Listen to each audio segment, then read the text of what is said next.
èèyàn pàtàkì kan ṣọjọ́ ìbí ẹ jẹ́ kájọ délé rẹ̀ ẹni àyẹ́sí ló jẹ́. ọ̀nà Èkìtì la fẹ́ gbà lọ rèé kẹ́ni mò ń wí ẹ jẹ́ àjọ wọkọ̀ ìrìn àjò yá kájọ rèlú Èkìtì. Adó Èwí láti jọ wakọ̀ ìrìn àjò ń dúró. ilé ALHAJAH Chief Mrs. RAMAT Modúpẹ́ọlá aya Ológundúdú ni mò ń lọ. Yèyí àpèsè tìlà rẹ̀ nífẹ̀ẹ́ Ọọ̀ni Ifẹ̀ òòdáyé obìnrin àtàtà tó lákìtìyàn ó tóbi ó ní ńlá ọ̀pọ̀ ó bùyàrì. Happy birthday to you, ALHAJAH Chief Mrs. RAMAT Modúpẹ́ọlá. Happy birthday to you, happy birthday to you, Mrs. RAMAT Modúpẹ́ọlá. Happy birthday to you, ALHAJAH Chief Mrs. RAMAT aya Ológundúdú. Happy birthday to you, ALHAJAH Chief Mrs. RAMAT Modúpẹ́ọlá. Yèyé àpèsè nílàrẹ̀ o nílé Ifẹ̀.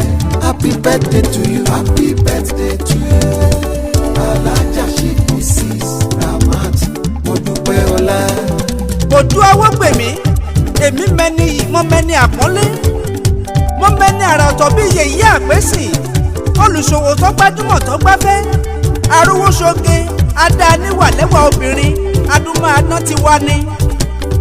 Awẹ̀wò àrà bí ẹni lọ rèé ṣàna ìyàwó obìnrin pọ̀npọ̀n gidi obìnrin pọ̀npọ̀n gidi a ní púpọ̀ lọ́rọ̀.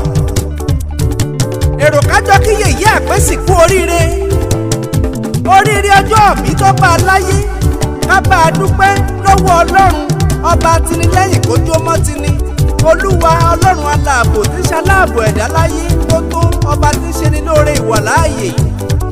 Tàlàbà fọpẹ́ fún tó tayọ Olúwa Ọlọ́run olùfinimọ̀nà olùfinirìnà ọba olóore aláàbò ẹ̀mí fún kó wá olùgbéniró olùgbéniyè olóore ọ̀fẹ́ Ọlọ́run ṣoore tí ṣoore ká tún fore dúpẹ́ oore ẹ̀mí pípé oore ìwà láàyè oore ìgbàdégbà. ALHAJAH Chief Mrs. RAMAT Modúpẹ́ọlá aya Ológundúdú ọwọ́ aṣọpẹ́ dúpẹ́ lọ́wọ́ ìrẹ́ Ọlọ́run ọlọ́pẹ́ rẹpẹtẹ ọpẹ́ pípẹ́ láyé pípẹ́ lókè pẹ́pẹ́pẹ́pẹ́ ó ní o ṣeun ọlọ́pẹ́ rẹpẹtẹ àìnípẹ̀kun ó ní bí ọba sọpẹ́ lọ́pẹ́ rẹ onípẹpẹ ìdúpẹ́ òyìnbá ti símọ́ lókè pẹ̀. ọwọ́ adìpẹ̀kì ALHAJAH Modúpẹ́ọlá mọ̀ fẹ̀sọ̀ jó ní pẹ̀lẹ́pẹ̀lẹ́ ẹ̀sọ̀ pẹ̀lẹ́ lolóyè ń jó ìwọ lọlọ́pẹ́ Olúwa ti kú àdúrà rẹ Olúwa ti pa ọmọ látọmọwọ́ títí dàsìkò yìí.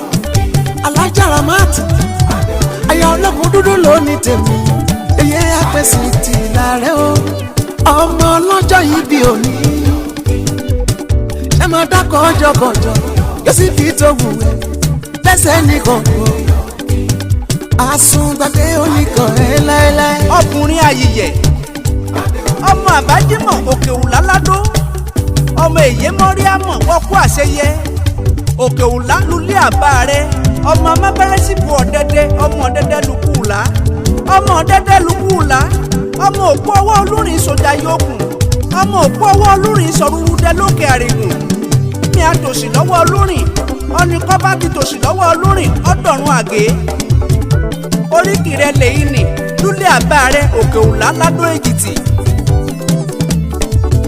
Ìwọ lọmọ adú ọ̀rá ọmọ amúkàrà sábẹ́ òwú jẹ adé ìyúnlé oníkọ́bẹ̀ òsì ló mọ̀ nù ibà ti nù adó àgèrè hirara ọmọ èwì òtù ọmọ àròrò odó òrìjọ́ kèwì bá ti ní òtù làrò òtù là kìtùgbó ti ju akẹ́rírí lọ́wọ́ àkún ọmọ èwì bíríkì tí ó kùn ọmọ alágẹ̀rí àjòjì ọwẹ́sẹ̀ àjòjì kọ́wẹ́sẹ̀ níbẹ̀ ọ̀dẹ ni ẹ bọ́. ìgbà yìí lọ́la rẹ̀ ṣẹ̀ṣẹ̀ bẹ̀rẹ̀ ìgbà yìí lọ́la rẹ̀ ṣẹ̀ṣẹ̀ bẹ̀rẹ̀ aya Ológundúdú Yèyí àpèsè ìlà rẹ̀ ní tilé tó kó. ìgbà yìí lọ́la mi ṣẹ̀ṣẹ̀ bẹ̀rẹ̀ mama ojo àwo tí ẹ mọ ṣẹgẹjẹ ń tu báyìí mama yọ mama bídẹ́nu mama Daniel kú oríire tó bá ṣe yìí tán kan tó ṣe kú bọ̀ sí nínú owó nínú ọlá nínú aláwìyá ara onífẹ̀lẹ́.